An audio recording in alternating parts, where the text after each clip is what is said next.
فليقاتل في سبيل الله الذين يشرون الحياة الدنيا بالآخرة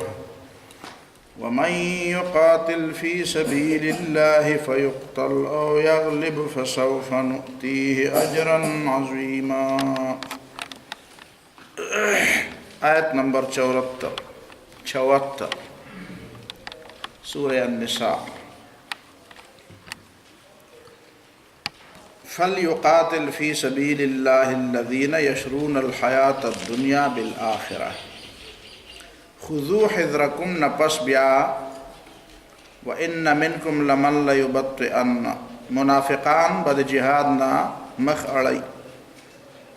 البته چې مسلمانانو تکله مدد ملاوشي فتح ملاوشي نو بیا به دی وایي چې یاره دې کې خو پکاره چې زم شریک وې. مطلب دا دی چې د مسلمانانو د ملت غم نه کوي، د اسلام غم نه کوي، د خپل ځان غم کوي. نو چې کوم ځای کې ورته ذاتي فایده ملاویږي نو هغې پسې ځي او چې که هغه ته چېرته فوت شي نو بیا پسې ارمان هم کوي. او که چېرته مسلمانانو ته تکلیف ورسیږي نو بیا د خپلې هوښیارتوب هغه چرچې خوروي او بیا وایي ګوره که نه ما نه وي چې زما چا منلي دي نو هغوی به پکې اوس نه وي او دا بال نورو خلکو ته خو دا مصیبت میلاو شو. نو دا د منافقت نښه ده. خو دې آیت کې الله تعالی یو خبره کوي چې فلیقاتل فی سبیل الله الذین یشرون الحیاة الدنیا بالآخرة. د الله د دین د غلبې دپاره د هغه څوک وجنګېږي چې دنیا یې په آخرت خرڅه کړي، دنیا یې په آخرت خرڅه کړي. چې دنیا غواړي نو هغه د جنگ نه کوي د الله دپاره، چې دنیا غواړي نو هغه د جهاد نه کوي. ځکه چې هغه چې جهاد کوي نو هغه به بیا د جهاد اصول هم نه مني، هغه به بیا د هغه په وجه باندې به د الله تعالی د طرف نه څه خیر او برکت او څه مدد به هم نه راځي. د الله تعالی د طرف نه به مدد هله راځي چې مقصد د دنیا خبره نه، مقصد آخرتی. نو ځکه د جهاد ته جهاد فی سبیل الله وایي. فلیقاتل فی سبیل الله، قتال فی سبیل الله. او دې کې یو بله بنیادي نکته په ذهن کې کېنول غواړي، هغه دا اگر چې د هغې زیات تفصیلات ویلو ته ضرورت نشته چې کله نه مسلمانانو خالصه د الله تعالی په مدد جهاد شروع کړی دی نو هغې کې څه خیر راوتی دی. ځمکې یې لږې قبضه کړي دي او که ډېرې قبضه کړي دي او دشمن ته یې لږ نقصان ورسو ډېرې ورسو، هغه جدا مسله ده. خو د هغې جهاد په نتیجه کې یو ډېره لویه فایده، یو ډېر لوی سبق او یو ډېر لوی د اسلام د پیغام د خورولو یو ډېره لویه موقع فراهم شوې د مسلمانانو ته. او کله چې مسلمانانو د غیرو په مدد باندې او د بل چا په پیسو، د بل چا په مدد او د دنیا د وسایلو په اعتماد او په تکیه باندې کله د جهاد بسم الله کړی ده نو هغې کې بیا هغه خیر او برکت نشته. ټیک ده چې کوم خلک خدای د رضا دپاره پکې جنګېدلي دي او یا جنګېږي نو هغې له خو به الله تعالی اجر ورکوي. خو هغه اجتماعي چې کوم ثمرات او کومې فایدې دي هغه په نظر نه راځي. د هغې بنیادي وجه دا ده. دې دور کې مونږ د داسې خلکو په باره کې هم خبرې اورو چې د هغې نه د دې خبرو توقع نه وه چې هغې هم غیرو ته ګوري. څوک یو ته ګوري، یو قوت ته ګوري، څوک په دنیا کې د هغه په مقابله کې بل یو قوت نه مرور شي او هغه ته وایي چې یاره دا خو زما دشمن دی نو د هغه په مقابله کې د بل قوت نه مدد اخیستل سوچ کړه. نو د الله تعالی مدد کافي دی که نه؟ الیس الله بکاف عبده. ولې الله تعالی د خپل بنده دپاره پوره نه دی؟ نو ځکه قرآن دا وایي. نور تفسیره پې نه کومه، تاسو په خپله پوهېږئ، که څوک پوهېږي نو پسې هم پوهېږي چې څه مې وویل. فلیقاتل فی سبیل الله الذین یشرون الحیاة الدنیا بالآخرة. چې مقصد او نعره د جهادي او ناره د الله د دین د غلبې د پاره د قوت د جهاد او د قتال فی سبیل الله او ځان د خرج کړي په دنیاي نو دا دواړه کارونه مکوه دا مکوه کم سے کم دا پاک اسلام او د اسلام دا پاک ناره مکه کړه دا الوده کوه ما کاروبار ځان له شروع پیسو ګټلو سره لګي لارې خو نه دي دنیا خلق پیسې ګټي مزدوري کوي کاروبار کوي خلق نستان کو مقصد دنیاي نو بیا د جهاد او د اسلام او د الله د دین د غلبې نو مال بیا خو بس پیسې کاروبار او کنه د جهاد فی سبیل الله نو ملې نو بیا په الله ځان خرج کړه بل چا ځان ما خرڅوا ځکه چې دې سره به یوازې دا نه چې تا په دې کار کې بس خیر او برکت نه بلکې آینده د پاره به ته د نورو خلکو لاره مونیسي نو یوازې دا ګناه به په سر نه وي چې دروغ دی وي دوکه دی وکړه دا ګناه به دې په سر وي چې بیا وستا ته خلک ګوري نو خلک به وایي چې هغه خلکو سو نه کړو نو ته به سو کې نو بل څوک به بیا راپاسي نو دا بنیادی خبره ذهن کې کېنو وما لكم لا تقاتلون في سبيل الله والمستضعفين من الرجال والنساء والولدان د دې آیت مفهوم دا دی چې جهاد دې تم وی چې د اقامت دین د پاره او د دین د غلبې د پاره او یو مقصد د جهاد د مظلوم خلکو ملګرتیا اومده مظلومان د ظلم نه آزادول هم دي نو دنیا کې مظلومان د ظلم نه آزادول د مسلمان کار دی او مسلمان غلې ناشته او غیر خلق چې په خپل ظالمان دي غي نارخ خپل کړی دی مونږ د دنیا نه ظلم ختمو او مونږ مظلومان له ازادي ورکو حالانکه هغه په خپل غړ ظالمان دي نو دا نارخ واستاو نو تا په دې باندې کارو نه کوو بل چا د نه واغسته پکار دا وا چې دنیا مسلمانان په دې پیژندې چې د مظلومانو مرګرتیا او د مظلومانو مرسته کوي او د مظلومانو لپاره आवाज اوچتوي نو دا ناره تا پرې خو دا ولې دې پرې خو دا ځکه شته اجتماعیت نشته تا انفرادیت غورک او اجتماعیت په خپل مسلمانانو نقصان ورکول تاسو ګوره په ترکی کې په 1924 کې چې خلافت ختم شو نو دا هغه چا د لاسه ختم شو چې ځان ته مسلمان وي نو مې د مسلمان یا دلته په بر صغیر کې جسه وشو غداران چې کوم د چا د لاسه چې استاد بنگلور او د میسور ریاست ختم شو د چا د لاسه چې پلاسی جنگ وبېلل شو جنگ پلاسی د چا د لاسه چې ستانه هندستان لاړ نو دا ټول مسلمانانو کړ نو مسلمان په خپل مقصد پرې خو دو اجتماعیت پرې خو یو ډېر لوی سکالر دی او تاسو په داغه نوم اوریدلې وفات شوی دی الله تعالی دې مغفرت نصیب کړي ډاکټر محمود احمد غازی ډېر پویا نو هغه یو کتاب کې واقعیا لیکلی دا واقعیا دا لیکلی دا چې د مسلمانانو د اجتماعیت خبره لیکلی دا د بل چا کې لیکلی دا چې هغه وی چې ما انګريزانو ته وی او د خلکو ته وی چې تاسو د خلافت ولې ختموي او د خلافت په ختمولو باندې تاسو ولې داسې خوشاله دا خو څه د کار شی نه دی اکم خلافت چې د ترکی د اخرنه زمانه خلیفہ عبدالمجید چې وو خلیفہ عبدالمجید چې کوم جلاوطن کو بیا سوئزرلینڈ ته جلاوطن کو د مصطفی کمال 1924 نو چې دا خلیفہ خو د کار نه دی عملاً خدا دې په خپل حکومتونه دي او خپل سلاطین دي او د هر چا ځان له یو سیستم دی د خلیفہ نه تاسو ته څه نقصان دی یورپ ته تاسو خامخا د دې په ختمولو په داسې بډې راخلي دي نو هغه وایي چې انګريزانو ورته وی چې تا ته پته نشته د خلافت کې چې کوم نقصان دی هغه دا دی یو پکې دا چې دا خلافت یو ځل اعلان وکړي د جهاد आवाज وکړي چې مسلمانانو را پاسه او غزا ده فتوا خو به خلیفہ جاری کوي نو چې مسلمان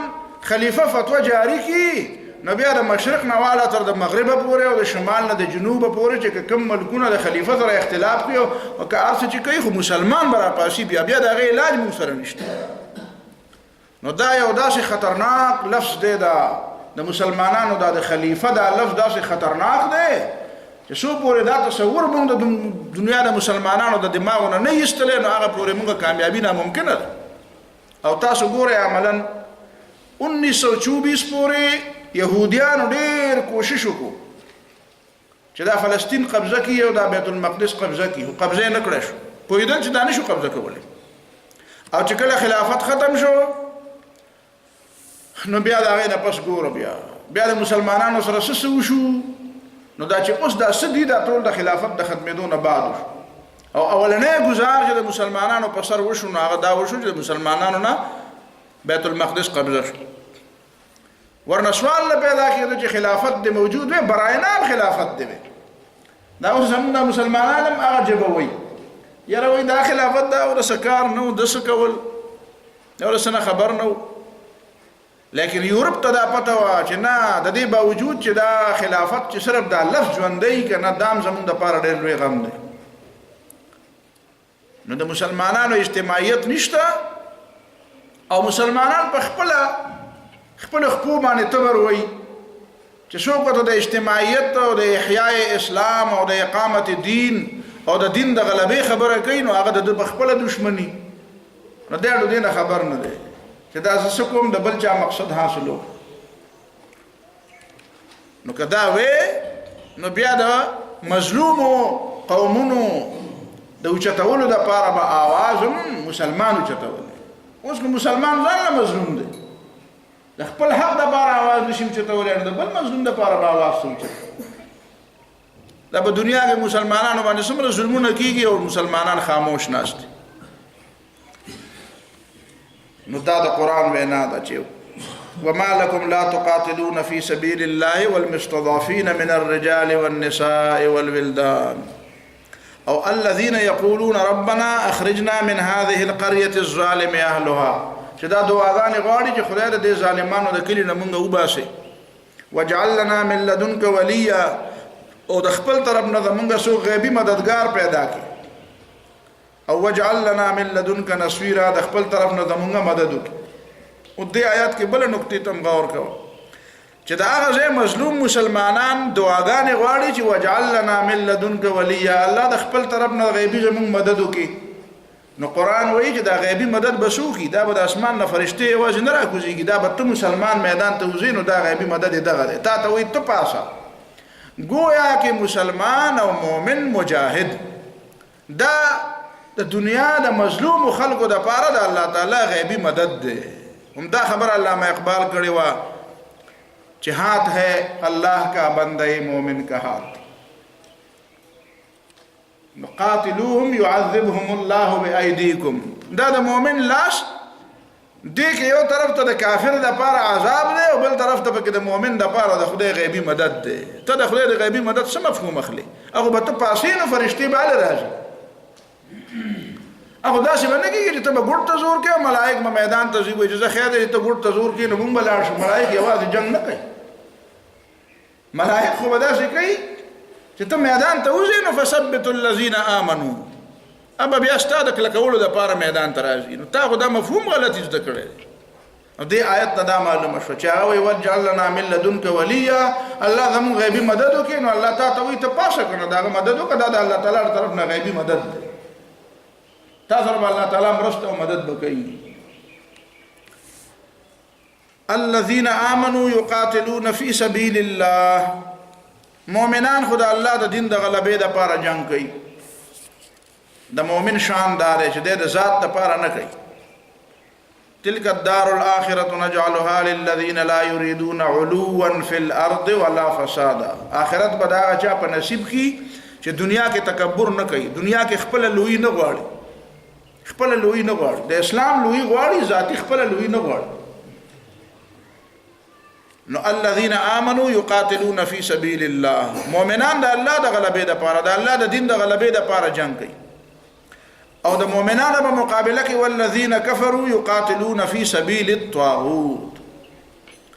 هغه کسان چې کافران دي هغه د طاغوت د غلبې دپاره جنګي. دا لفظ دلته ډېر عجیبه دی او ډېر زیات قابل غور، او د قرآن هر آیت قابل غور. تا ته یو طرف ته د اسلام د جهاد یو ساده انداز کې بالکل یو ساده ټکو چې مسلمان مؤمن چې جنگ کوي نو د الله د دین د غلبې لپاره جنگ کوي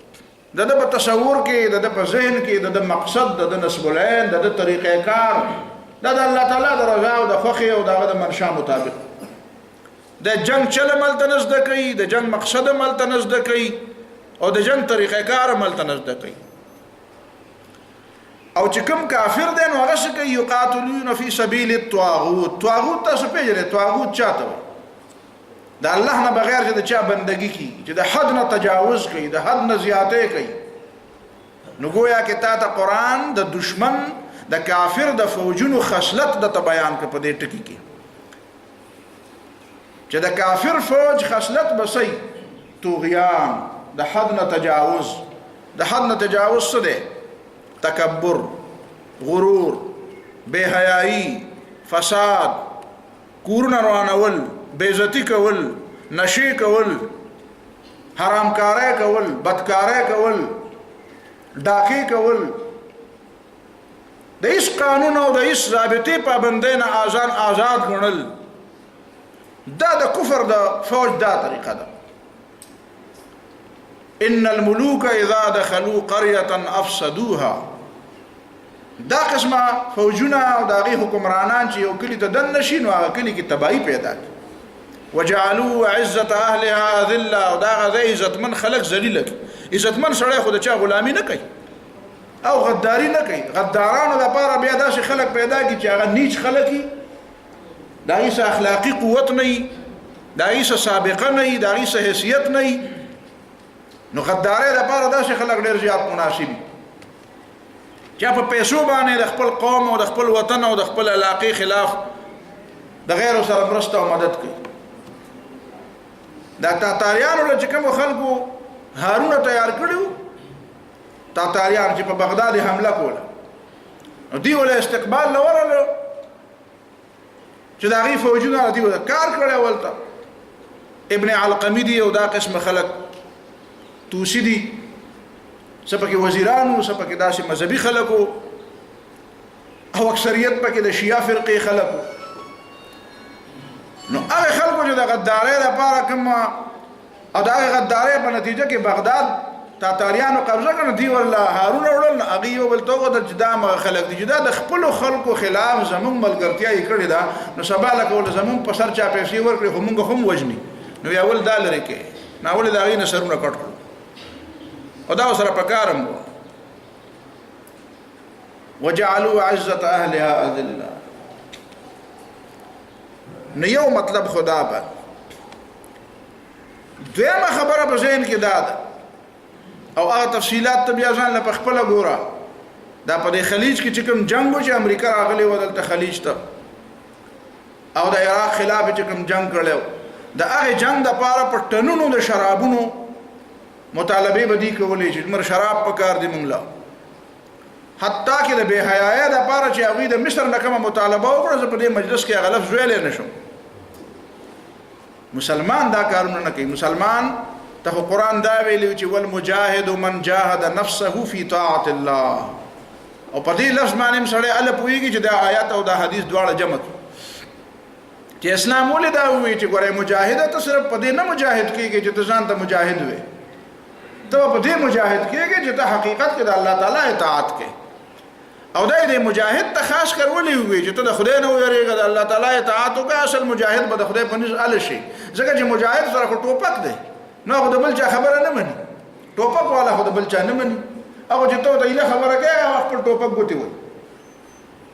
نو سواله دی چې دا هغه د قابو کولو د پاره د الله تعالی یره دا بل څه یره خپل خبره خوشتنه بل خلک خو به ته په دې ټوپک والا یاره نو ټوپک والا به پسې یاره نو ځکه ټوپک والا ته وی چې من جاهد نفسه فی طاعت الله ته ځان ته مجاهد وې نو الله د الله تعالی بندگی اختیار کاله به ته مجاهد کني دا چې ټوپک والا په دنیا کې ډېر شي ګرځي نو خو یو پکې تم شوي دا اوس د کمال خبره نشوه کمال خبره دار چې تاسو سره ټوپک هم دی او ته د خدای نه بیا یریږي قوت هم در سره دی بیا د خدای نه یریږي دا بنیادی خبره شو. والذین کفروا یقاتلون فی سبیل الطاغوت. کافران ولې جنگ کوي؟ کافران طغیان کې اخته دي، دا بغاوت غواړي، دی د حدود پابندي نه غواړي، دی ځان له دنیا شکارګاه ګرځول غواړي، د دنیا کې دی ښکار کوي، دا د ښکار ځنګل جوړوي د دینه چې زه څه غواړم هغه به پکې کوم، زه چې څه غواړم به اوچتوم، زه چې څه غواړم به وژنم، زه چې څه غواړم هغه نه به خپله فایده اخلم، وسایل به زما په لاس کې، خلکو سرونه به ما ته ټیټي، زما په مخ کې به څوک خبرې نه کوي، زما په خبره به څوک تنقید نه کوي، ما نه به څوک تپوس نه کوي، زما به څوک محاسبه نه کوي. نو دا طغیان دی. نو جهاد د دې لپاره دی چې دا طغیان ختم شي. او که ته غواړې چې جهاد نه کوې او ته وایې نه چې مسلمان جهاد ته حاجت نشته، دې معنا دا ده چې ته بیا د طغیان ملګری بیا، ته بیا غواړې چې دنیا کې د بغاوت وي، ته بیا غواړې چې دنیا کې د حدودو پابندي نه وي. دا بنیادی خبره ذهن کې کېنوه. او دا خبره د طغیان دا خبره ورته چا ښودلې ده؟ نو څه کوي چې فقاتلوا اولیاء الشیطان، دا د شیطان شاګردان دي. ته ځان ته د پیغمبر شاګرد وې، نو ته هغه خویونه خپل کا، او چې څوک د شیطان شاګردان دي نو د هغې خویونه مه خپلوه. دا خو د شیطان د شاګردانو کار دی، د حد نه تجاوز کول، د حدودو پابندي نه کول، ظلم کول، فساد کول، د خلکو سټونو باندې قبضه لګول، د خلکو په مالونو قبضه لګول، د خلکو بېعزتي کول، دا خو د مسلمان کار نه دی، دا خو د شیطان د شاګردانو کار دی. فقاتلوا اولیاء الشیطان، د شیطان د دوستانو او د ملګرو په مقابله کې وجنګېږي. دا حقیقت کې د دوو انساني فرقو جنگ نه دی، دا حقیقت کې د شیطان او د الله تعالی د قوتونو په منځ کې جنگ دی، د شیطان د ملګرو او د خدای د ملګرو، د خدای د بندگانو په منځ کې جنگ. یو طرف ته فی سبیل الله، بل طرف ته فی سبیل الطاغوت. دا چې کوم انسانان د هغوی شکار شوي دا خو حقیقت کې د شیطان په جال کې راغلي دي. اصل مقابله چې کومه ده نو هغه خو د انسان او د شیطان ده، اصل مقابله خو د آدم او د ابلیس ده. دا حقیقت که هغه د آدم او ابلیس هغه مقابله ده چې هغه جنت کې شروع شوی، هغه د دنیا ته را منتقله شو، دواړه دنیا ځمکې ته راکوز شو، نو هغه مقابله هم ځمکې ته راکوزه شو. اصل کې انسان د انسان مقابله نه ده پکار، انسان له نه ده پکار چې هغه دا مقابله وکړي د حق. دا خو د شیطان کار دی، دشمنی خو د شیطان بیا ځان له په انسانانو کې خلک برتی کړي، د شیطان ځان له فوجونه برتی کړي. نو انسان له په دې غور پکار دی چې ته خو د شیطان په فوج کې برتی شوې، ته خو د شیطان آله کار شو. دا شیطان هغه دی چې دا د انسان په عزت خفه کېدو، ځکه ورته سجده نه کوله، نه یې منه د انسان عزت. نو استاد د لاسه د خپلو فوجونو د لاسه د خپلو شاګردانو د لاسه هغه بدللی، نو د انسان نه د انسان په ذریعه بدللی، نو دا د هغه کامیابي ده. الله ته ته وایي دا مه کوه، د هغه په فوج کې مه شاملېږه. بنیادي خبره خو ده. نو حقیقت کې چې کوم خلک او عجیبه خبره بیا دا ده چې هغه د انسانیت دعوه کوي او دې له خپل دې له د انسانیت د خدمت او د انسانیت د اعلی اقدارو نومونه ولږدي، او کله والله هیومنزم نوم کېدي، او کله وایي چې هلکه موږ خو د انسان د خدمت ډېر زیات خیال ساتو. یي د انسانیت خدمت، ته د انسانیت دشمن یې، ته د شیطان شاګرد یې، نو شیطان د انسان د کوم ځای نه دوست راغی. دا د خلکو په دې مزغو کې دا خبره ناسته ده چې شیطان جوړ د مسلمانانو دشمن دی، حالانکه دا خبره غلطه ده. شیطان خو د انسان په حیثیت انسان دشمن دی. قرآن کې الله تعالی دا وایي کنه چې ان الشیطان کان للانسان عدوا مبینا، شیطان په حقیقت کې د انسان دشمن دی. آدم بابا خلاصه خبر هم نه وی کړی چې شیطان ورته د شدې نه انکار وکړ. هغه وخت خلاصه آدم علیه السلام ته تقریر خو نه وکړی، او نه د شیطان ته څه ویلي. نو حقیقت کې شیطان د انسان دشمن دی. خو په انسانانو کې نو ځکه خو قرآن بیا وایي چې وکان الکافر علی ربه ظهیرا، کافر د خپل رب خلاف د شیطان مددگار دی. نو دا غدار دی، دا باغی دی، دا بیوقوف د دې کې ونه ځکه وایي دا زناورونه لاندې شو ځکه وایي دا جاهل دی ځکه وایي دا زناورونه لاندې دی هغه زناور چې پر ځنګل زناور دی په هغې چې زمری راشي نو هغه میښې او غواګانې تاسو به پرې ځنګلي هغه څیزونو کې ګورئ که نه هغه ځنګل دنیا چې تکبرې دی کې کله راشي نو هغې تاسو ګورئ او چې پوهېږي چې دغه زمری دی نو هغه یو میښه د بلې میښې خوا ته ودرېږي ما پکې دا ولې هغه میخو په شریکه زمری اوس غلو داسې که چې بلکل داسې پوتې تې خلاصه کړه دا ولې چې په دې پوهېدو چې دغه زما د نسل نه دی خو انسان داسې انسان بیوقوف دی داسې چې هغه د شیطان ملګرتیا کوي او د خپل ځان خلاف کوي د خپل ځان خلاف کوي او قسم درته خوړلی وی لاحتنکن ذریته وایي زه به د اولاد تباه کوم نو چې ستا د اولاد د تباه کولو قسم یې خوړلی دی او ته بیا د هغه ملګرتیا کوې نو دی معنا دا ده چې ته خو د خپل ځان هم دښمن یې د خپلو بچو هم دښمن یې نو په تا څنګه د اعتماد وکړم نو دا خبره درته دلته قرآن کوي چې دا د طاغوت ملګري دي دا د شیطان شاګردان دي نو ته د دوی هغه خویونه مخ پلوه هسې نه چې تا له بل طاغوت جوړ شي چېرته چې ته د طاغوت په لاره روان شي ته د شیطان په لاره روان شي نو خاص کر مجاهد ته دا خبره کوي وی دا زده ان کید الشیطان کان ضعیفا د شیطان سازش ډېر کمزوری دی شیطان خو دومره نرم نه دی تا له مخامخ راشي چې ته ودرېږي وایي زه هغه شیطان یم بیا چې بېکاره نه بېکاره مسلمان ته ودرېږي نو دی به پې ځان مړ کړي خو د هغه نه خو به د هغه په مرۍ خو به زور نو د هغه خو کمزوری په دې دی چې هغه پټ دی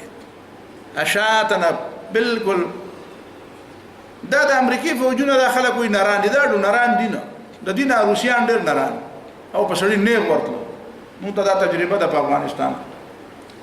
هغه به پرې مورچه نیغ راته دا چاکلیټ سولجر چې دي که نه دا ډو په مورچه نیغ ورتلی نه شي لا یقاتلونکم جمیعا الا فی قرى محصنة او من وراء جدر دا به د لرې نه ریموټ کنټرول دا ولې دا بغیر د پایلټ نه جهازونه او د لرې لرې نه دا ولې دا چل کوي دا یریږي دا ډرپوکان دي دا نیغ په نیغه تاله نشي راتلی ان کید الشیطان کان ضعیفا د شیطان دا ځکه پرې انسانانو پرې مسلمانانو کې ځان له غداران ګوري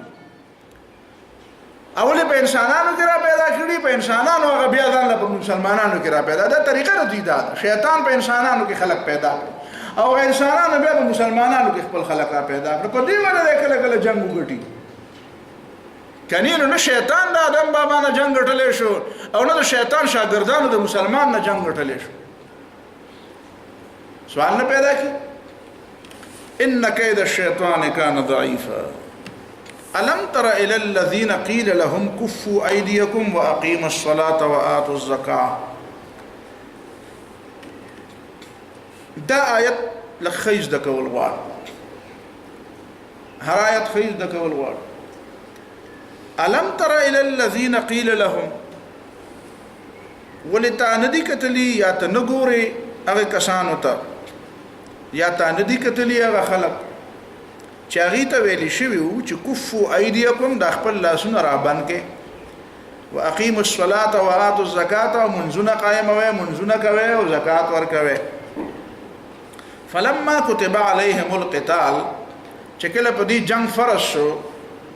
نو اذا فريق منهم يخشون الناس نو بیا په دې کې یو ډله به یریده د خلکونه که خشیت الله سم چې د الله نه یره پکار ده داسې به د خلکونه یریده او اشد خشیه بلکې ځینې خو به لا ډېر یریده خدای نه دونه نه یریدو انسانانو نه ډېر یریده او وقالو او دا به وي یا به د ارمانو یا به پړه کې وي یا به کله پخله وي یا به څه کسانو پړه کې وي او څه به پخلی وي چې ربنا لما كتبت علينا القتال خدای پاک دا منځونه او روزې خو نو دا جنگ در باندې ولې فرض دغه مخکینه خبره خو دا آسان دا ګرانه در باندې ولې فرض لولا اخرتنا الى اجل قريب پر جنگ خاصم مرو خو باسم نو په خپل مرګ په بستر مړوي په بلستان کې نو اسم را له ځل مرګ راته او په دې مم وجنه د دیو د لاشه قل متاع الدنيا قليل، نو تو وایا چې د دنیا دا فائدې دا لګي دي، ډېرو فائدو لم بوزما. د کافر د لاسه چې مړ شي نو ډېرو مزوله بلاړ شي، او دا ته چې په خپل کور کې مرې نه بیا به ته هغه مزې نه ملاوي. د دنیا دا مزې کمې دي، آخرت هغه مزې ډېرې دي، ډېرو مزو دپاره دې بوزم. والآخرة خیر لمن اتقى. دنیا باندې نو مه ویانېږه، دنیا نه آخرت ښه دی، خو که تقوا در پکې. ولا تظلمون فتیلا، او په تاسو به د ذرې به ظلم معمولي مزي هم ظلم هم در باندې نه کېږي. الله تعالی ستا عمل ضایع کوي نه، د هغه سره امانت دی. هغه له یو پلس نه هم زیاته بدله درکوي. د دې آیت څه مطلب دی؟ یو مطلب د دې آیت دا دی چې پخوا خلقو دا زده کړی دی او تفسیرونه هم لیکلی دی. هغه مطلب دا دی چې مکه معظمه کې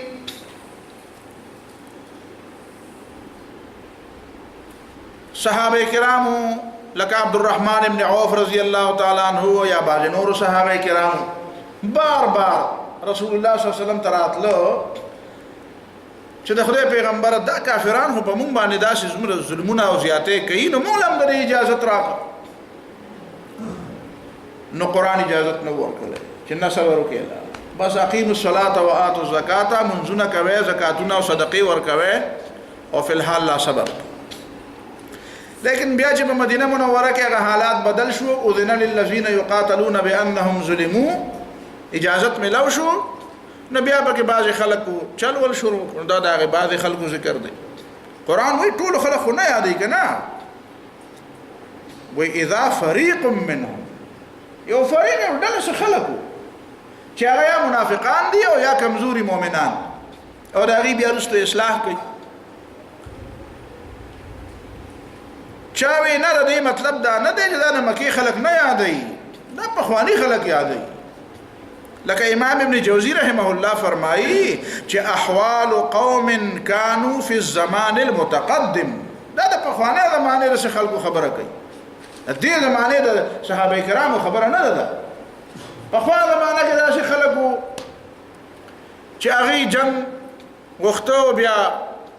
چې په فرشونو بیا، لکه مثلا په دې سورۃ بقره کې مخکې هغه واقعات یې راشي چې وی چې اذ قالوا لنبي الله مبعث لنا ملكا نقاتل في سبيل الله،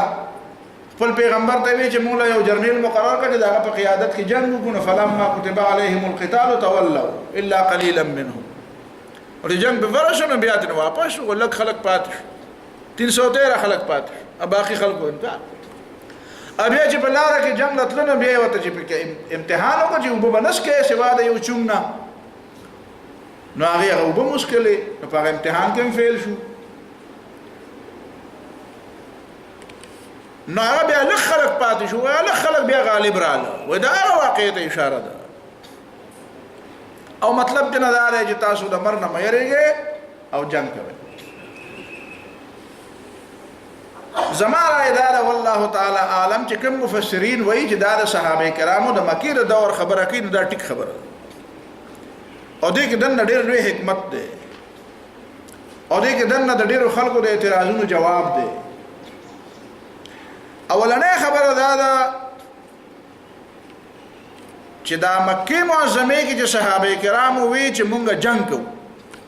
نو دا یو ډېر لوی جذبه، ډېر لوی جوش و، او قرآن دا جوش یخو وی چې نه صبر وکړي. ته به وایې چې دا د جهاد جذبه خو ته را پیدا کوې، خلک یو طرف ته وایي چې قرآن را پیدا کوي، او بل طرف ته وایي چې قرآن یخی. ما دا خو د قرآن اسلوب دی. عیسائی پادریان په اسلام چې کوم اعتراض کوي، نو یو اعتراض پکې دا کوي، وایي دا مسلمانان چې دي دا صحابه کرام، وای دا خو اسم نعوذ بالله، وای دا خو په ډاکو ماکو کې عادت په خو ودی ډاکې ماکې کولې، چې ډاکې کولې نو دلته چې رسول الله صلی الله علیه وسلم به چې غزا ده او جهاد ده او ثواب هم پکې ده، نو دی خو بیا بل څه نه لیدل، خو بیا او دغه جذبې جواب خو د موږ سره بیا نه، نو مونږ ټول ملکونه واست، ځکه چې دا واسم ور بالکل تیار لرګیو چې هغه ته اله تله خودل پکار. نو دلته قرآن بل خبره کوي، وای نه ستا خبره غلطه ده، ستا خبره غلطه. قرآن دی ته ویلو چې کفو ایدیکم، تاسو د جنگونو عادت یې، خو به جنگونه بند. بس 14 کاله په مکه معظمه کې ډبول خورې غږ بچاته نه کوي، جواب بچاله نه ورکوي. دا د دې لپاره چې تاسو کې چې د دشمن په مقابله کې کومه فطري جذبه پرته ده، یا اسی په یو پښتون کې چې مثلا کومه جذبه پرته ده چې ته ما ته خبره کوي زه بدل داسې وکړم، ها چې ته یو وې نو زه بدل لس، نو دا جذبه ولا بالکل داسې کړه ته دا ولا بالکل په ځای کې نه ولا دا جذبه، او یو بل جذبه به بیا را پیدا کړه چې هغه خالص د الله تعالی د رضا لپاره د جهاد جذبه و. دا په هغه خبره باندې ما او تا پوهیږي چې صحابه کرامو کې چې دا د جهاد فی سبیل الله دا کومه جذبه و، دا هغه جذبه نه و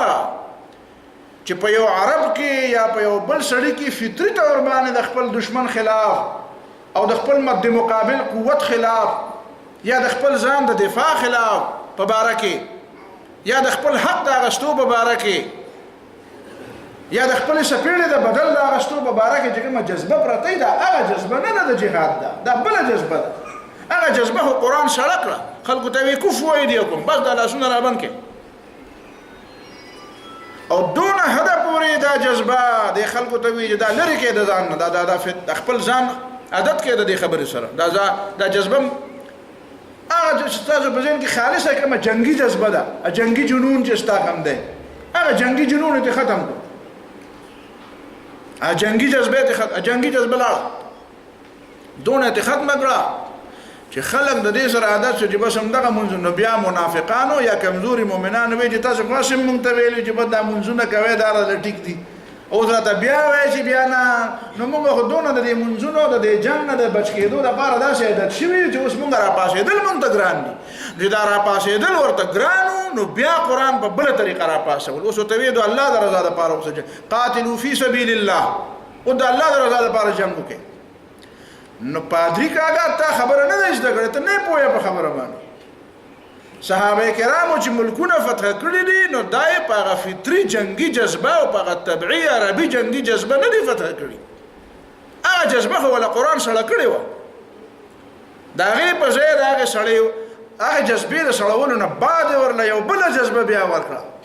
او دا 14 کاله د مکې معظمې په دې کې تیر شو. ستا دا جذبه خط دې معنی بیا ډېر خلک نه پوهېږي. نو وروسته خو په دې سیاق و سباق کې قرآن وروسته بیا د خلکو نه ګیله کوي چې کله د جنگي جذبې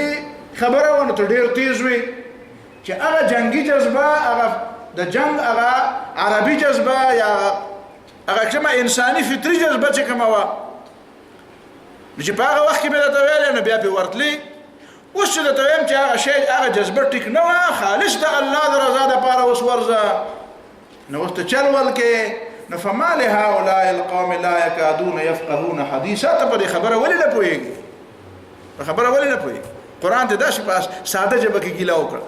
فما لهؤلاء القوم، دا څنګه خلک دي لا يكادون يفقهون حديثا چې په خبره نه پوهېږي. اوس هم خلک په خبره نه پوهېږي، اوسني خلک په خبره پوهېږي. اوس هم د هغه خلکو هغه خبرې بېرته په دې زمانه کې هم تا ته کوي یاره جی تاسو مونږ روس له امریکې له په ډغره ورولې، یاره روغ یې که مازغه دې خراب دي، څنګه مو له په ډغره ورول؟ فما لهؤلاء القوم لا يكادون يفقهون حديثا. او دا خبره ذهن کې کېنوه څو پورې خالصه اسلامي جذبه د جهاد نه وي، نو صرف په قومي جذبه، صرف د وطن جذبه، صرف دشمن له د جواب ورکولو جذبه، هغې نه به چېرته هم هغه فایدې میلاو نه شي چې کومې فایدې د جهاد فی سبیل الله فایدې موږ په خپلو سترګو باندې وینو. دا زموږ د ژوند نه دا خبرې زموږ په ژوند کې دا راغلې او تېرې شوې، موږ نتایج هم ولیدو، موږ هغه مقدمات هم ولیدو. هغې وجه دا ده چې خلک دا جذبه یې زده کوي. د جهاد د جذبې مطلب دا نه دی چې د خلکو قومي جذبه راوچته کړه. د جهاد د جذبې مطلب دا نه دی چې د خلکو هغه د مفاداتو هغه جذبه چې دې ځمکې درنه قبضه کوي،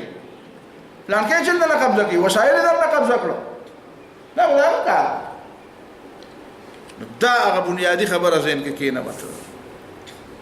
کفوا ایدیکم واقیموا الصلاة. دا یو خبره ذهن کې کېنوه. دویمه ورپسې بله کېنوه،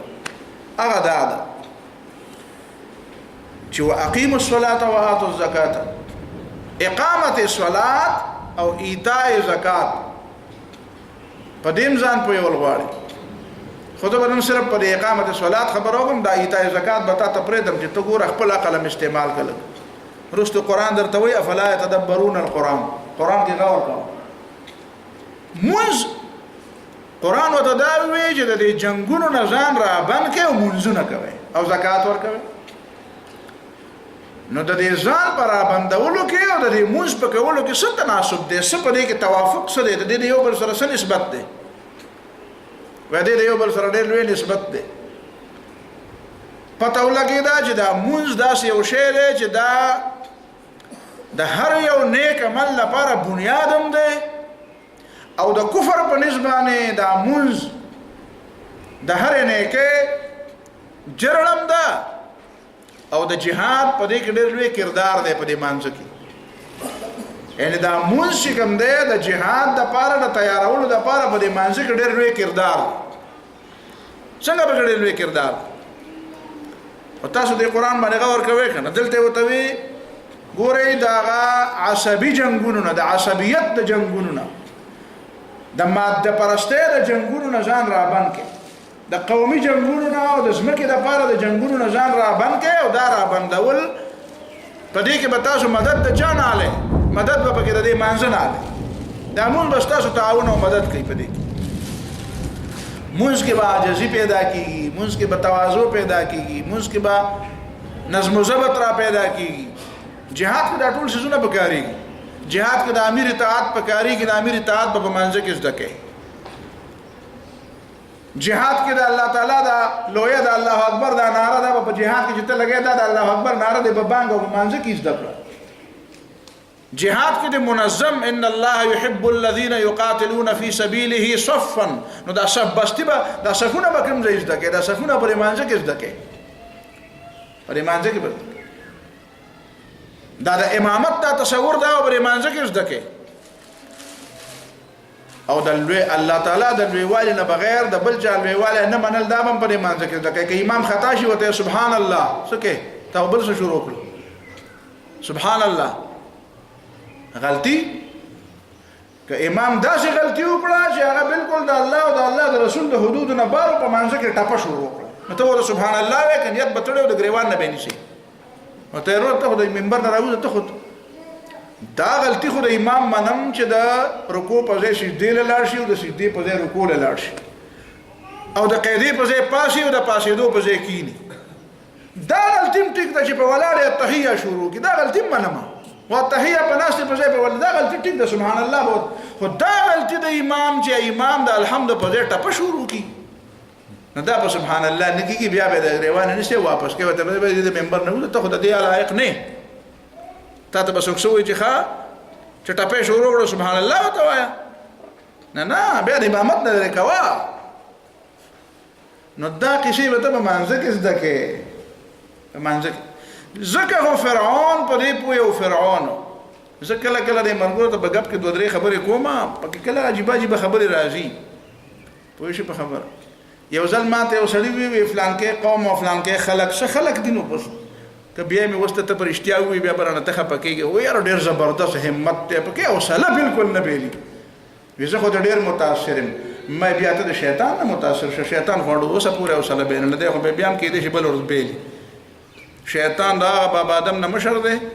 او د اوسه پورې د ظالم بچي حوصله وبېلله، په قلاره کېناست. خدای خبر چې څه خوري دا بدبخته، حوصله نه بېلي. نو چې متاثر کېږي د دې نه متاثر، نو بیا د شیطان نه متاثر شه. او ته ګډې وډې صرف په دې وجه متاثر کېږم چې حوصله پکې غټه ده. حوصله د پیغمبر نه علاوه د بل چا شته نه، پیغمبر نه متاثر کېږي، شیطان نه. بیا چې د پیغمبر په مقابله کې د بل چا نه متاثر کېږي، نه بیا خو ته د شیطان نه به هم ته بله ورځ متاثر. او دویمه خبره ده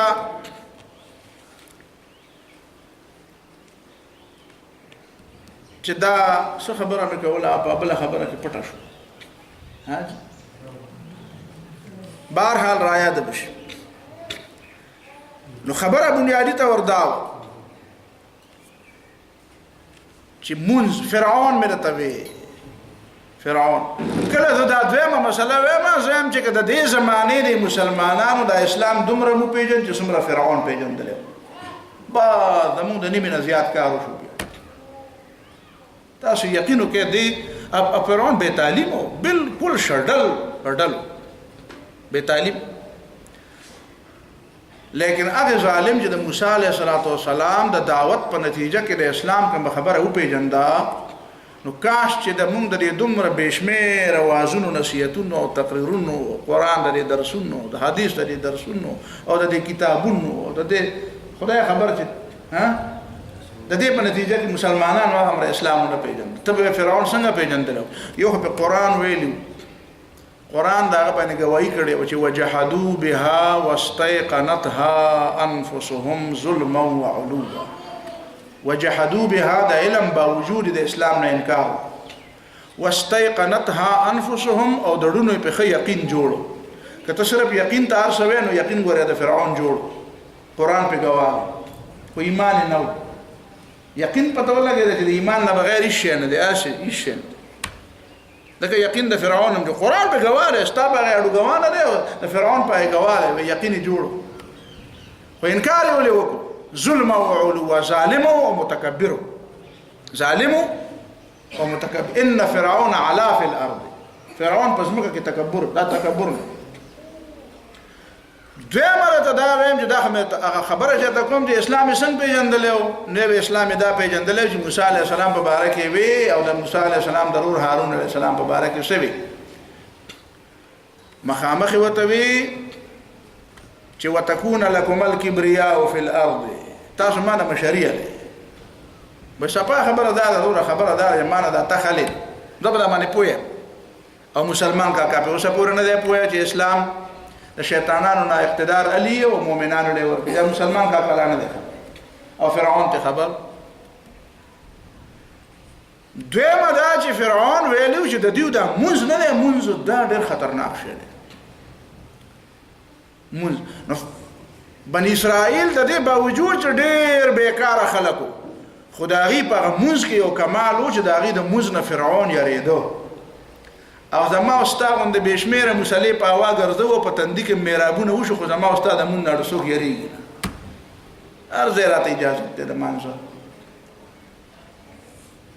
نو فرعون چې دی هغه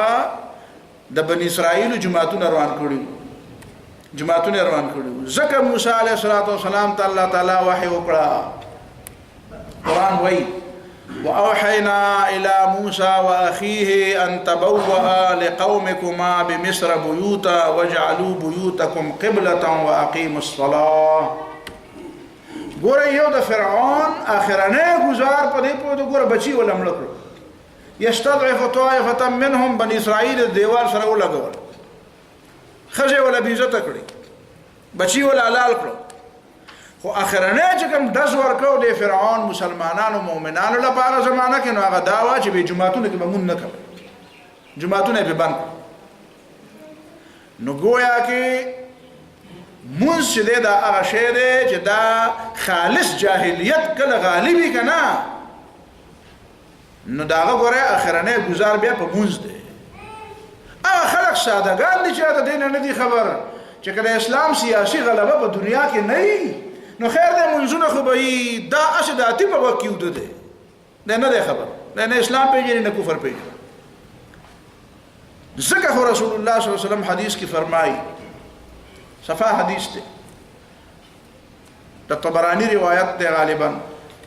چې لتنقضن عرى الاسلام عروه د اسلام د زنجیر نه به یو کړه پریوزي كل من قضت عروه تشبث الناس بالتي تليها چې یو کړه د اسلام د زنجیر نه په اسلام مثال د زنجیر دی کله چې د دین یو کړه پریوزي نو تشبث الناس بالتي تليها خلق به دغه خاصم پریوته او د بل راټینګه کې نو فاولهن نقضا الحكم اولنه کړه چې د اسلام نه پریوزي هغه بدای چې خلق بد الله تعالی حاکمیت ضرورت نه محسوسه به زمانه حاکمیت ته بګاجت نشته د چا حکومت چې مو مړه خپل منځ او د روزه او حجونه او تلاوتونه ته چا منی کړي ګیره پرېدا ماشومان سنت وا نکاح کوا ها منځونه کوا او د سنت کوا جمعتونه آباد دي تلاوت چا منی کړي نو فاولهن نقضا الحكم او چې کله د اسلام نه خلافت او حاکمیت الهیه لري شي نو اخرهن الصلاه په اخر کې به بیا د منظم د براټینګ نه کې بیا د منظم نه بیا دا غد دا لا ثور راغه استاد مانځنه لاغه هغه ته ير نه دا هغه ته ير ونه فرعون ته ير ونه هغه موږ بن جمعه بن استاد مانځنه هغه یریدل نه دی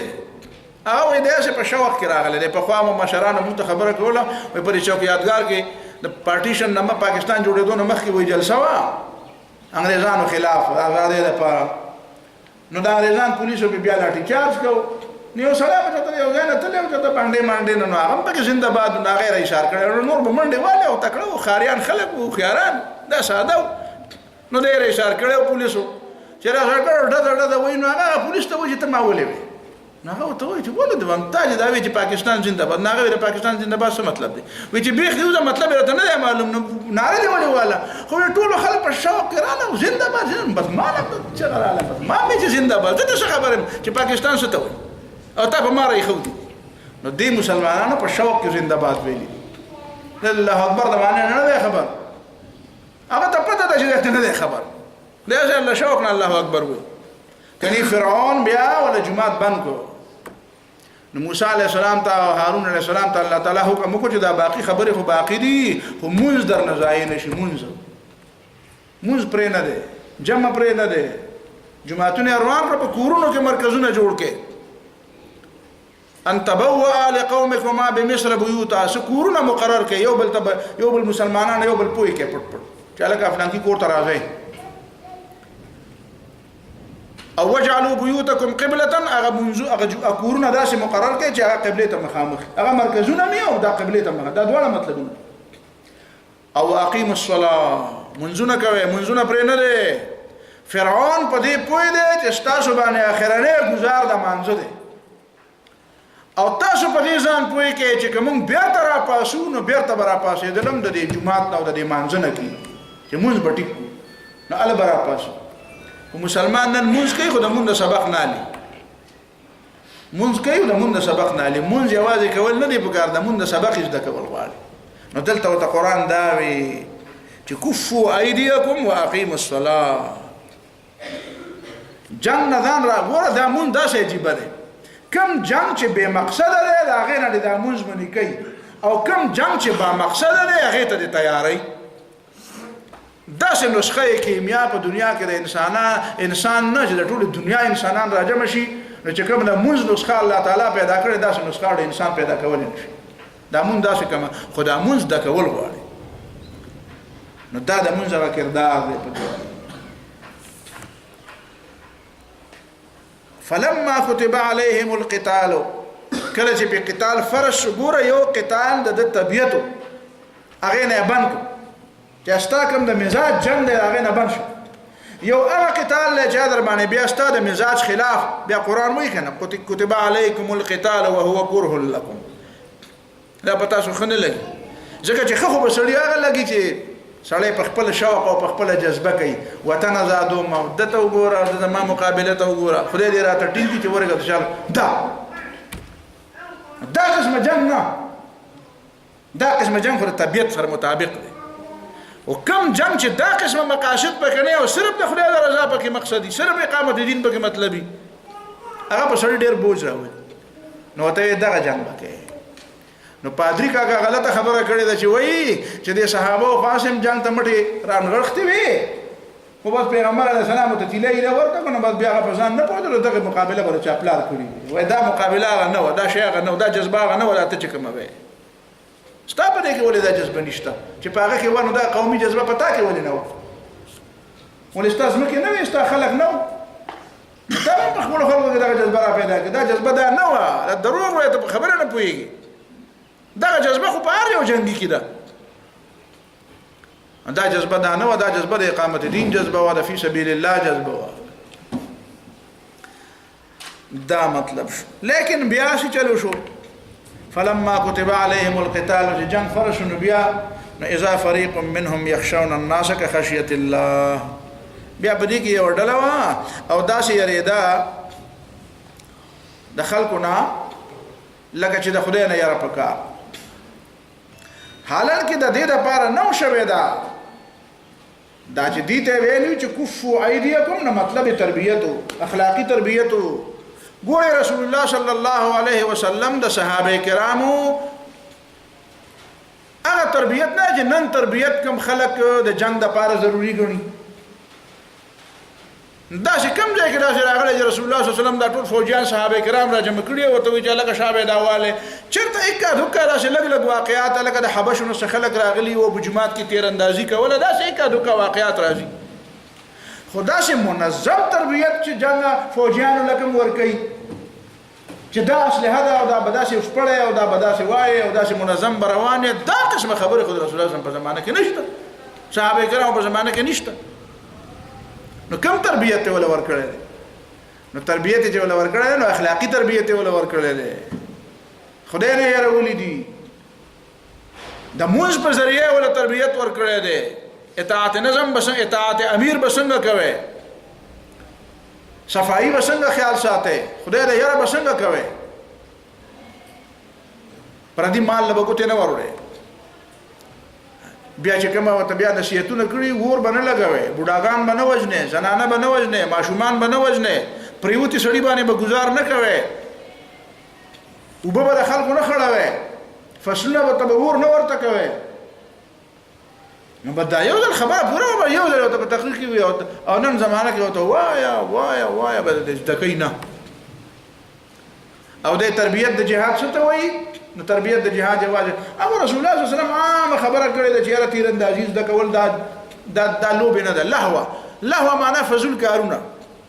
چې کوم غافله کول کوي نو نبی رسول الله دا تیر اندازي او دا اسونو باندې منډه وال دا د الله بنا مستثنا دي دا لهو نه ده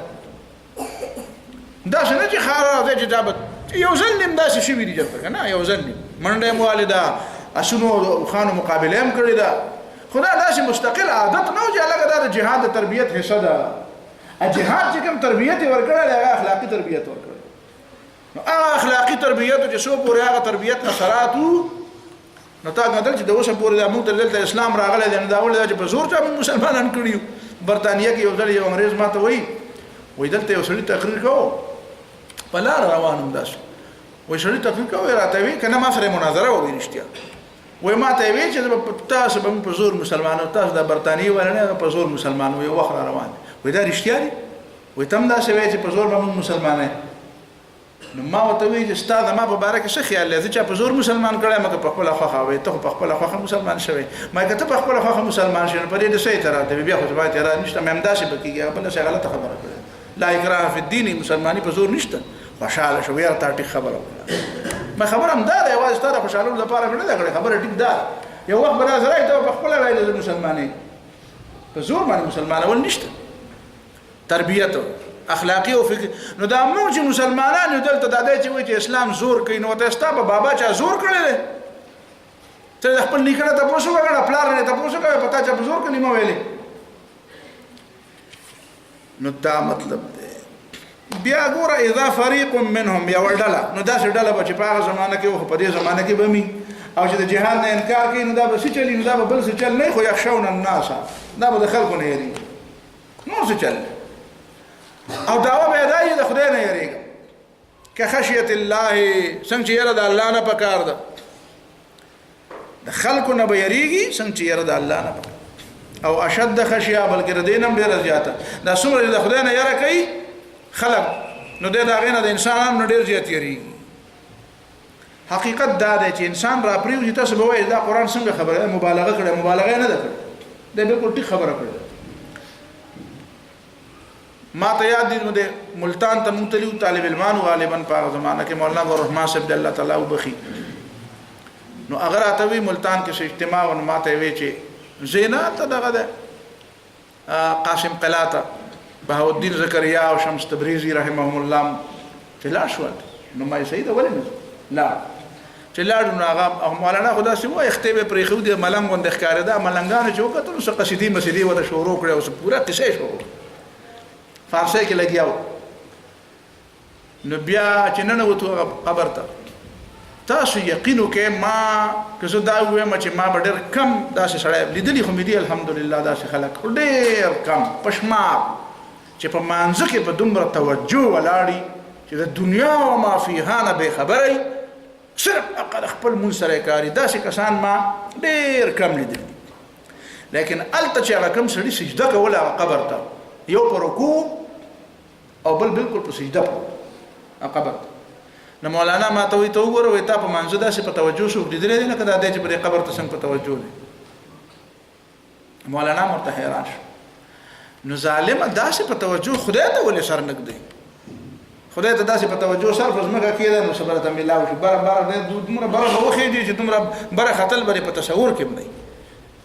نو چې الله ته سجده کوي ټکا پکا چرګانو ټونګي وي او چې قبر لکم لاړ شي هغه بدبخت هلته بیا په داسې توجه وي چې ته به وایې چې دا د دنیا جهان نه بې خبره دی خو بس دغه یو خبره پېژني بل څه نه پېژني نو دا ځکه قرآن وایي چې یخشون الناس کخشیة الله او اشد خشیه دا چې انسان پرېوځي بیا ډېر زیات پرېوځي او وقالو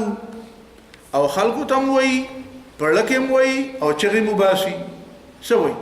چې ربنا لما كتبت علينا القتال دا اوسنۍ مسلمانانو کې بعضې خلکو ته وګورئ د هغې به په دې جمعه په دې قرآن کې د قتال د آیاتونه به پکې ډېر زیات بدي شي نو هغې به وایي چې ربنا لما كتبت علينا القتال او د اوسنۍ زمانې دا به وایي چې خدای پاک دا سورت انفال پکې ولې راغلی دا سورت توبه پکې ولې دا سورت صف پکې ولې لما كتبت علينا القتال الله تعالی دا جنگ را باندې ولې نو که دا منافقي خو ټیک ده غلطه خبره وکړه او که منافق نه وي نو د لما كتبت علينا القتال معنا د خپل عجز او د کمزورۍ چې خدای پاک نه مونږ ته خو ګوره نه مونږ خو اسم نه یو نو په مونږ باندې جهاد فرض کړي نه مونږ د څه یو خو مونږ ته خو ګوره نه مونږ د څه مولانا عبدالرحیم صاحب د الله تعالی وبخښي هغه ته یو صاحب ویلو وی تاسو دا مسلمانان جهاد ته راپاسوي او دا د جهاد نه دي دا بیماران دي او ته بیمار ته ورزش وکړو منډې ووایه نو چې مخکې صبر وکړه چې دوایي وله ورکړه چې جوړ خو شي که نه نو ته خو بیمار ته وایې منډې ووایه نو بیمار منډې والی شي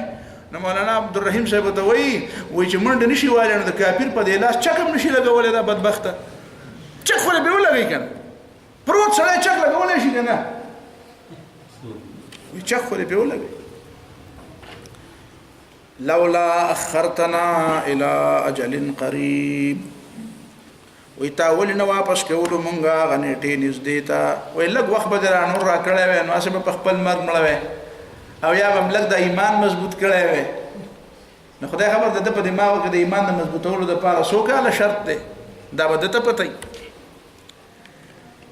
نو قل ته ورته ووایه متاع الدنیا قلیل د دنیا دا فایده دا ډېره کمه ده ګورئ د قرآن حقانیت ته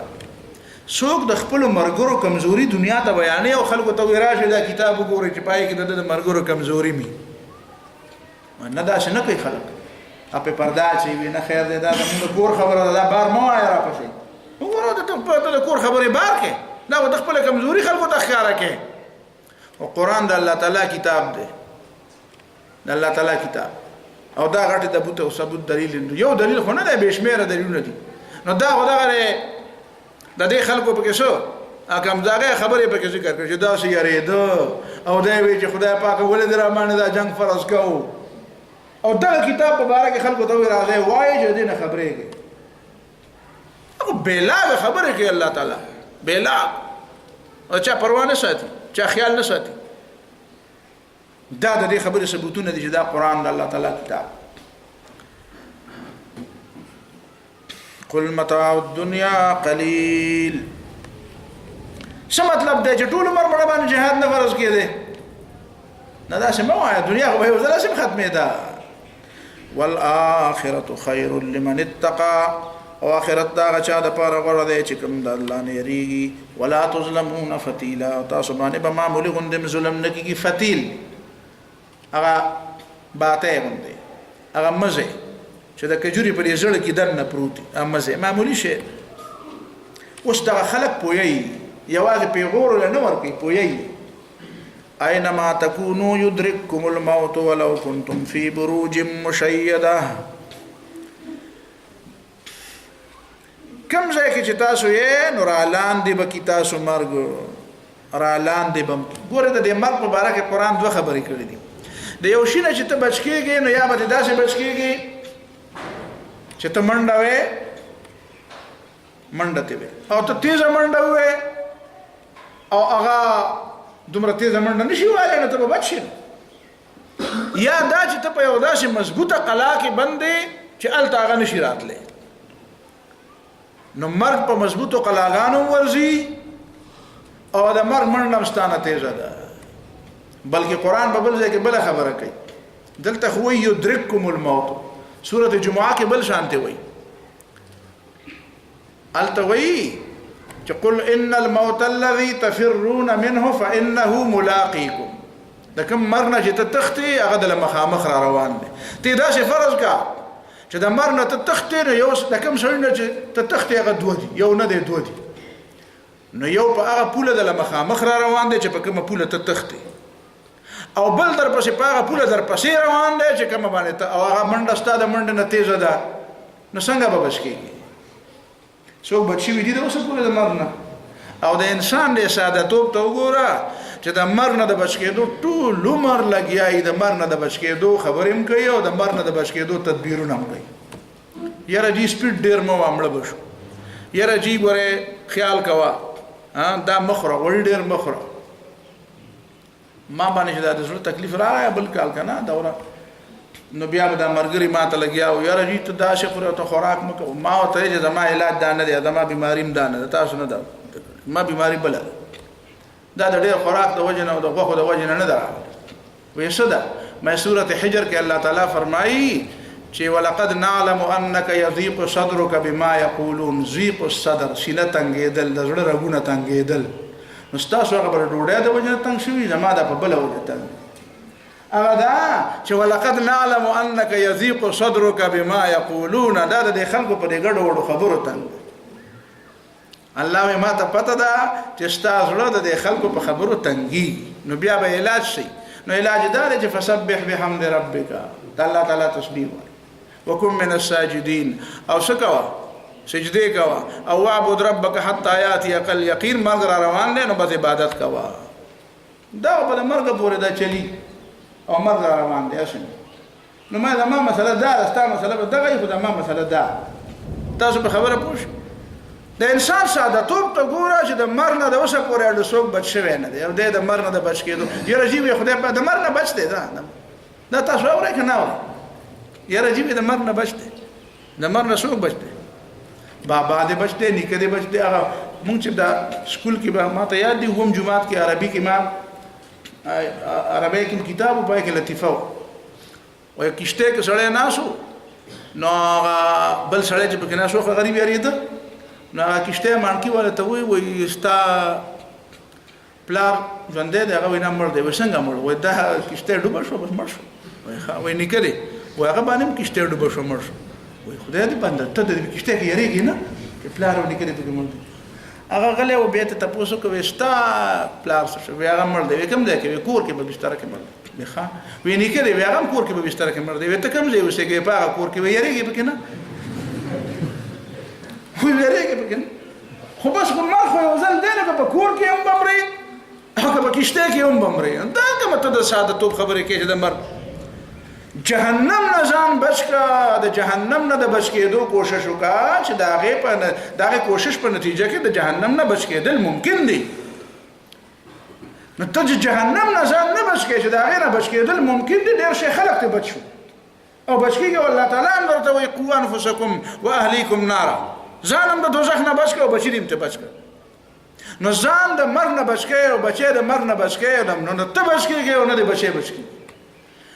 او نه ځان د جهنم نه بچ کړې او نه بچی د جهنم نه بچ کړې. حالانکه د جهنم نه تم بچ کېدی شي او بچی دې هم بچ کېدی شي. دا کار ولې نه کوې چې کوم ممکن دی؟ ناممکن پسې لګیایي منډې وې ناممکن پسې. زه دا نه یم چې مرګ له په ډغره ورشه، خو زه دا وایم چې دا زده کړه که نه چې د مرګ نه بچ کېدل دا ومنه که چې جهنم نه بچ کېدل ممکن دي. نو جهنم نه بچ کېدل. اينما تكونوا يدرككم الموت ولو كنتم في بروج مشيدة وان تصبهم حسنة. کدی خلق تا دی منافقین و دی کمزور خلق تا خوشحالی ورسیږي، لکه مثلا په جهاد کې فتح نو یقولوا هذه من عند الله، وی بجدا خو د خدای له طرف نه، داسې مطلب نه دی چې خدای زموږ مدد وکړو، وی دا خو تقدیري امور دي، بس خدای پاک نور له مدد وکړي، موږ هم پکې کله خوشحالي راغله. داسته پیغمبر ته وی دا ستا کمال خو نه دی، دا ستاسو حسن تدبیر او حسن انتظام خو نه دی. او وان تصبهم سیئه که تکلیف ورته ورسیږي، مثلا شکست مرګ، نو یقولو بیا وی چې هذه من عندك، دا استاد وجن را باندې دا دومره مسلې رااله، دا استاد غلطی فعلی شو د وجن را باندې دا رااله، استاد غلط تدبیر د وجن را باندې دا رااله. نو قلت ورته وایا کل من عند الله، دا ټول ارشد الله تعالی طرف. څه مطلب دی؟ یعنی خلقنا او پیدایشي خود الله تعالی تر طرف نه دی، خود عند الله او د من الله په منځ کې علماء فرق کړی، دا فرق شته. من الله او من عند الله دواړه کې څه فرق دی؟ ما بظاهر خو دواړه یو شی دي، وایي فرق شته. من الله معنا دا ده چې هغه د خیر فیصله ده او برای راست الله تعالی کړی د اسبابونو بغیر، او من عند الله معنا دا ده چې الله تعالی چې ستا په باره کې کومه فیصله وکړه نو هغه ستا دپاره بظاهر د خیر نه ده، حقیقت کې به یا د خیر یا منی، خو بظاهر د خیر نه ده. او دویم دا ده چې په هغې کې دننه څه اسبابم انوال دي، څه اسبابم پکې دننه انوال دي. نو وایه کومه خبره چې بغیر د سبب نه د الله تعالی له طرف نه راشي او د خیر خبره نو هغې ته وایه دا من الله ده، او کومه خبره چې د الله تعالی له طرف نه راشي او په هغې کې څه اسبابم انوالي، او کله به د خیر او کله به د شر، نو د هغې دپاره اصطلاح د قرآن ده من عند الله. نو ځکه دلته وایي چې قل کل من عند الله، دا تا ته چې تکلیف راغی دا من عند الله دی، لیکن د دې څه اسباب شته. ګوره کله کله د تکلیف اسباب دی هغه دوه قسم، کله خالص السیئه وان تصبهم سیئه مطلب دی، کله کله خالص السیئه معنا دا چې پای کې د خیر څه پهلو اړوي نه، او کله کله سیئه معنا دا چې هغه حالت خو بد حالت وي خو پای کې څه پهلو د خیر مې، لکه مؤمن ته یو تکلیف ورسیږي، حدیث کې راځي شان المؤمن كله خیر، د مؤمن لپاره هر څه ښه دي، ان اصابه سراء نو شکر فکان خیرا له، وان اصابه ضراء صبر فکان خیرا له. خوشحالي ورته ورسیږي نو شکر ادا کوي او دا ولا ښه شي، نعمتونه زیات شي، او که تکلیف ورته ورسیږي نو صبر کوي نو دا ولا ښه شي. نو یو هغه سیئه ده چې هغه خالصه سیئه ده، هغه د چا د ګناهونو د معاف کولو دپاره نه ده، یو هغه سیئه ده چې هغه په هغې کې د خیر یو بل پهلو انوال دی. دلته مراد نه هغه سیئه ده چې په هغې کې د خیر څه پهلو نه وي، نو ځکه یې من عند الله، د الله تعالی له طرف نه ده. معنا دا ده چې د دې اسباب شته، دا ستا د خپل عمل له وجې نه داسې ده. نو ځکه دا ټولې خبره چې ورته وکړه د هغه ځای نه خبره راواله چې کفوا ایدیکم واقیموا الصلاه او فلما كتب عليهم القتال نو بیا دی وی ربنا لما كتبت علينا القتال، دا ټول خبره ذهن کې اوساته. نو بیا په د قران تفسیر وایا، نو قران په تفسیر کیف ما لهؤلاء القوم، دا څنګه خلق دي لا يكادون يفقهون حديثا، چې په خبره نه پوهیږي چې ولې مې رتوي چې مې کاوه ولې د تویم چې کاوه، او په دې ډېر پوهیږي نه. ما ته وایي بس په کله راتوي چې دا او کله راتوي، دا خو یو خبره راته وکړه، نو دا نه پوهیږي، دا په دونه خبره نه پوهیږي. ما اصابك من حسنه فمن الله، انسان دلته انسان ته خبره کوي، ما اصابك من حسنه فمن الله، اوس من الله ومن عند الله بپوښ. ما اصابك من حسنه، تا ته چې خوشحالي راځي، څه حسنه او څه ښه راځي، نو من الله، دا د الله تعالی له طرف نه، دا ستاسو کمال نه دی،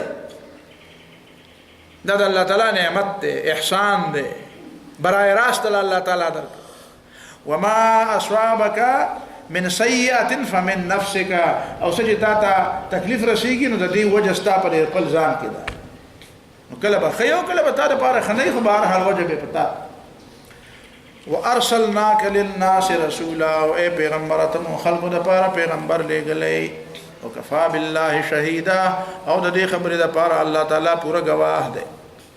استاد په وایي چې عجیب خبره ده چې ما اصابک من حسنه اي انسان او دلته بیا وی وارسلناک اي پیغمبر نو په یو سیاق سباق کې کله یو لفظ یادې کله بل یادې وای دا د عربی ژبې ځان له اسلوب دی او د قران پس بیا ځان له اسلوب دی یو د عربی د خپل اسلوب دی لکه مثلا التفات دی ته وایي چې کله به مخاطبي کله به متکلمي کله به غایبي او سړی به یوي تطاول ليلك بالأسمدي ونام الخلي ولم ترقدي وباتت له ليلة كليلة ذي العائر الأرمدي وذلك من نبأ جاءني وخبرته عن أبي الأسود تلخيصه مختصر الماني واي نو دا غدا امرؤ القیس شعرونه چې په یو شعر کې درې شعرونه ویل دي یو ځل پکې ځان متکلم کوي بل مخاطب کوي بل ځای غایب کوي او د متکلم او مخاطب او غایب مطلب هم دغه یو سره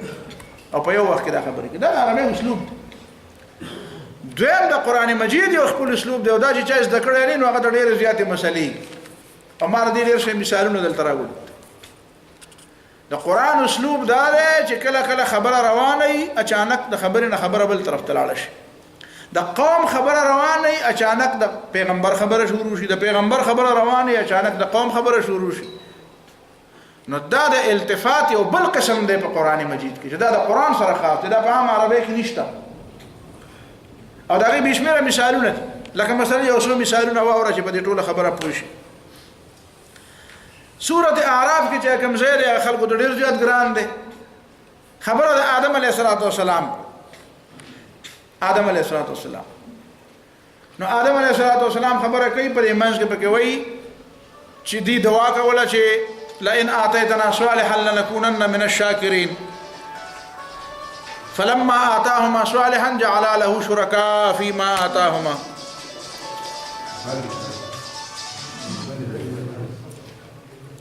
حاجی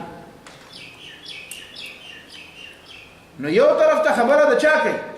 د آدم علیه السلام او بل طرف ته بیا خبره د چا کوي نو چې بیا فلما آتاهما صالحا چې الله تعالی ول صالح اوراد ورکړو جعل له شرکا او دواړو خدای په شریک پیدا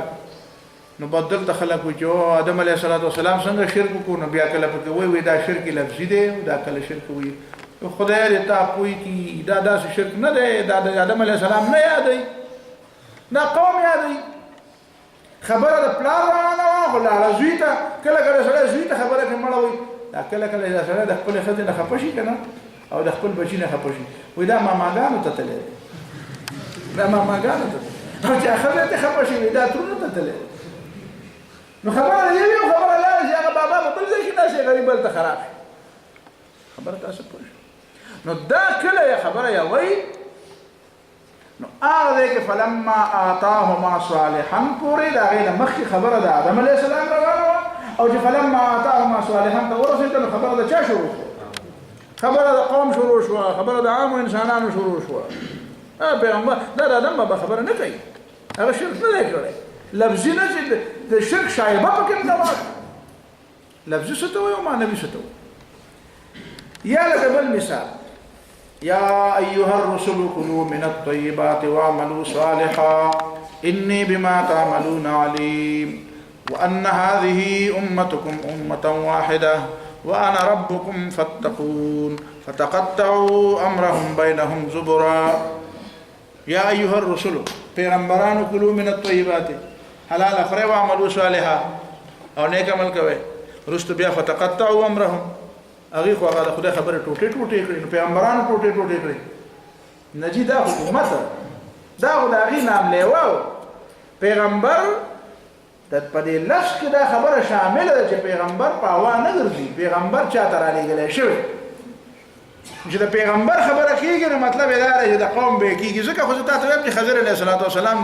دپاره زما رایه دا دی چې دا پیغمبر په ځای باندې دا د پیغمبر په ځای باندې څوک دا ملائکو ځکه چې هلته د قوم خبره نه ده ذکر شوې هلته د چا خبره نه ده ذکر شوې د خضر علیه السلام قوم کوم ځای د کوم قوم ته لېږلی شوی دا زما دلایل دي ځکه زه وایم چې خضر علیه السلام څه وو ملائکه ته پیغمبر نو وای نو زه جګړه نه کوم دا خو ته چې جګړه کې کوم جګړه کولې بیا ودا سیال نه خود حقیقت خبره خو وکړو نو فتقطعوا امرهم وجدت وما چې خبره د پیغمبرانو وه لاړه چاله قوم لا تقطعوا امرهم او كل الينا راجعون نو دا ګیله چې کوم کوي نو دا د چا نه کوي د پیغمبرانو نه کوي که د قوم نه کوي قوم نه ګیله کوي چې قوم دا کار وکړو د پیغمبرانو تعلیمات د قوم او د امتیانو ټوټې ټوټ اوس ګوره کنه د موسی علیه السلام قوم څه وکړو د عیسی علیه السلام قوم څه وکړو نو فتقطعوا امرهم نه مراد پیغمبران نه دي څوک دي امت مراد بل مثال وایا ګوره هلته چې هغه سورت نمل کې هغه هدهد چې لاړ نو بیا چې واپس راغی نو راپورټ پیش کړي چې راپورټ پیش کړي نو هغه د بلقیس په باره کې وایي چې وجدتها وقومها يسجدون للشمس من دون الله وزين لهم الشيطان اعمالهم فصدهم عن السبيل فهم لا يهتدون الا يسجدوا لله الذي يخرج الخبأ في السماوات والارض هغه ذات ته ولې سجده کوي چې پټې خبرې ورته په اسمان نو زموږ کې معلومې دي او بیا پسې وروسته وایي ويعلم ما تبدون وما تكتمون چې تاسو پټوي نو دا هدهد سليمان عليه السلام ته وایي تاسو پټې دا مته معلومې کړه سليمان عليه السلام د صحابو ته نه دا قرآن ما او تاسو ته وایي خبره دا هغه دی نه بیا راړي چرته پټې خبرې ورته معلومې دي دې پورې د چا خبره شوه د هدهد دا دی خو بیا ما او تا د پوهولو دپاره آیاتونه وایي نو ما او تا بیا پوهېږي چې ته داسې نه وایې دا تاسې زړې قصې کوي نه تا ته یې وایم ته پې ځان پوهې که ستا خبرې پکې دي ویعلم ما تبدونه دا ته چې څه ښکاره کوې دا مو ته پته ده او دا چې ته څه پټې دا مو ته پته ده دا بل مثال شو دارنګه سورۃ بقره کې وایي چې الله تعالی چې ملائکه ته وایي چې سجده وکړه سجده ونه کړه بیا فرشتو سجده وکړه ابلیس سجده ونه کړه بیا خبره تلله نو هغه دی کې بیا علم آدم الاسماء كلها الله تعالی آدم علیه السلام ته تعلیم ورکړو بیا د فرشتو نه تپوس وکړو فرشتو ویلا علم لنا نو الله تعالی ورته څه وایي الله تعالی ورته وایي الم اقل لكم اني اعلم غیب السماوات والارض ما ته نو ویلي چې زه د غیبو د اسمانو د غیبو د ځمکې نه خبر یم او اعلم ما تبدون وما كنتم تكتمون او زه په هغه هم پوهېږم چې تاسو ښکاره کوئ او په هغې چې تاسو یې پټوئ اوس خلک په دې کې شو چې د فرشتو څه پټ کړي وي دا یې پټ کړي چې د آدم علیه السلام پیدا نه کړي نو د ځمکې د حکومت به موږ ته میلاو شي دا ځمکه دونه غټ شی و دې دپاره خو انسان ازمایش ته رالېږلی و نو فرشتو د الله تعالی نه خبره پټوله نو دا فرشتې زموږ په شانتې دي چې څه پټوي او څه ښکاره کوي هغه د ګناه وس نه لري د سر نه نو بیا وایه خبره دا ده چې خبره د هغوی کوي او په منځ کې چونکې قرآن رالیږلی زما او ستا د هدایت دپاره دی د فرشتو د هدایت دپاره نه دی راغلی فرشتو داسې خدای پاک هدایت کړی نو چې ځکه یې پکې هغه ووایي چې کله هلته خبره راغله چې اعلم ما فی السماوات والارض غیب السماوات والارض نو بیا پکې زموږ د پوهولو دپاره دا مو وایي چې اعلم ما یوازې دا نه د اسمانونو د ځمکې پټې خبرې راته نه دي معلوم ته چې څه پټې دا هم راته معلوم دي نو خبره د هغې نه بیا چېرته راغله مخاطبینو نه راغله دا بې شمېره مثالونه دي نو ځکه په دغه ځای کې دا مثال شو زه یې وقفه وکړم